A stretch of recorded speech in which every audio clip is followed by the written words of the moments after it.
आज का जो हम लोग का टॉपिक है मानव का उत्सर्जी अंग है।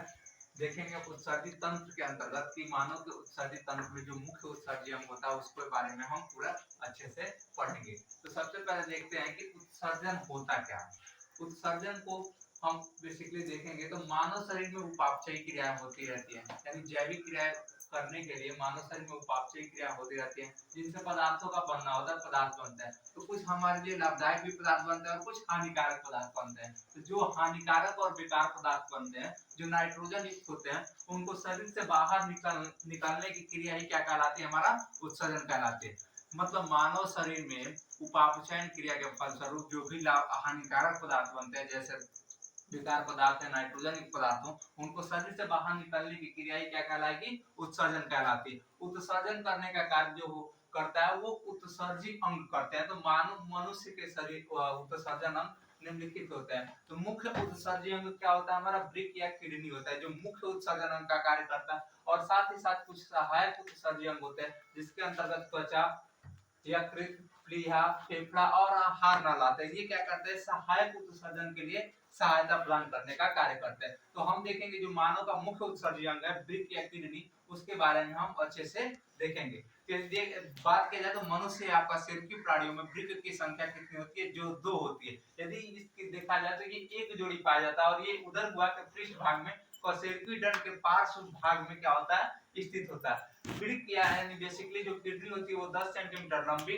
6 सेंटीमीटर चौड़ा और 2.5 सेंटीमीटर क्या होता है, मोटा होता है। पुरुष के वृक्क का सामान्य भार लगभग 125 से 170 ग्राम होता है और स्त्रियों जो पुरुष का वृक्क का सामान्य भार होता है वो अपेक्षाकृत स्त्रियों से थोड़ा सा ज्यादा होता है। अगर स्त्रियों के सामान्य भार की बात करें तो 115 से कितना होता है, 115 से 125 ग्राम होता है। यानी पुरुष में वृक्क की संख्या जो होती है दो ही होती है, लेकिन उसका भार क्या होता है, अधिक होता है। यदि बात किया जाए तो बायां वृक्क दाएं की अपेक्षा कुछ थोड़ा सा नीचे स्थित होता है और वृक्क पे जिस जिस झिल्ली का आवरण पाया जाता है उसे उस झिल्ली को हम कहते हैं पेरिटोनियम की झिल्ली कहते हैं। प्रत्येक वृक्क के अग्रभाग पर टोपी सदृश अंतःस्रावी ग्रंथि लगी होती है। यानी कहा जाए तो वृक्क की संख्या 2 होती है और दोनों वृक्क के ऊपरी सिरे पर क्या होती है, टोपी सदृश संरचना लगी होती है अंतःस्रावी की, और जिस ग्रंथि अंतःस्रावी पाई जाती है वो अधिवृक्क ग्रंथि कहलाती है। वृक्क की आकृति जो होती है लगभग सेम के बीज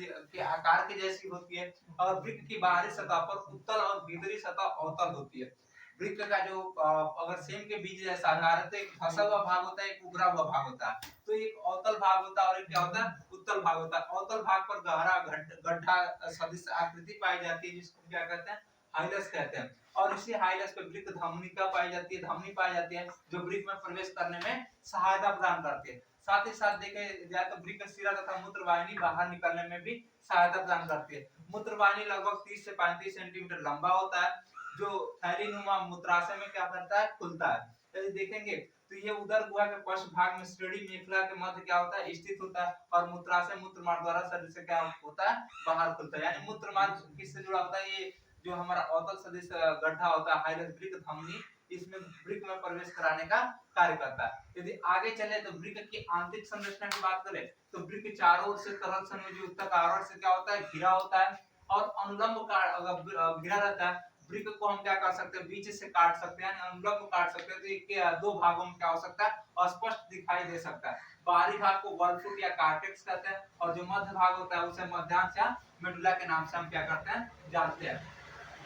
अब वॉलफुट भाग या मध्यांश जो होता है मेडुला में क्या रहते हैं, धंसे रहते हैं। वॉलफुट भाग जो होते हैं मध्यांश या मेडुला भाग में क्या रहते हैं, धंसे रहते हैं, जिसको हम बिरटीनी के वृक्क स्तंभ के रूप में भी जानते हैं। जो ये वॉलफुट भाग होते हैं इसको बिरटीनी के वृक्क स्तंभ के रूप में भी जानते हैं। मध्यांश अनेक पिंडों में बटा सा दिखाई देता है जिसे हम क्या कहते हैं, पिरामिड के नाम से जानते हैं। और वृक्क के अवतल भाग से मूत्र वाहिनियां निकलती है। अभी हमने बताया कि जब यहाँ पे वृक्क को देखेंगे तो वृक्क का आकार एक जो अंदर धंसा हुआ होता है वो उत्तल होता है और बाहर उभरा हुआ होता है वो क्या होता है, अवतल होता है। तो जो वृक्क का अवतल भाग होता है वहां से मूत्र वाहिनी क्या होती है, निकलती है और मूत्र वाहिनी का प्रारंभिक भाग चौड़ा तथा कीटनुमा होता है जिसे हम शीर्ष गुहा या पेल्विस रीजन भी कहते हैं, पेल्विस रीजन भी कहते हैं। तो इसके बाद हम देखते हैं कि वृक्क नलिका क्या होती है। वृक्क का निर्माण वृक्क नलिकाओं से होता है, यानी जो भी हम किडनी का यहाँ बात कर रहे हैं, किडनी का निर्माण किससे होता है? वृक्क नलिकाओं से होता है, जिन्हें हम क्या कहते हैं? नेफ्रॉन भी कहते हैं। तो वृक्क नलिका को यदि हम देखें तो वृक्क नलिका को हम लगभग दो भागों में इसका अध्ययन करते हैं। इसको हम दो भागों में बांट सकते हैं। पहला मेलपेगी कोष और दूसरा है स्रावी नलिका। क्या है? मेलपेगी कोष और स्रावी नलिका।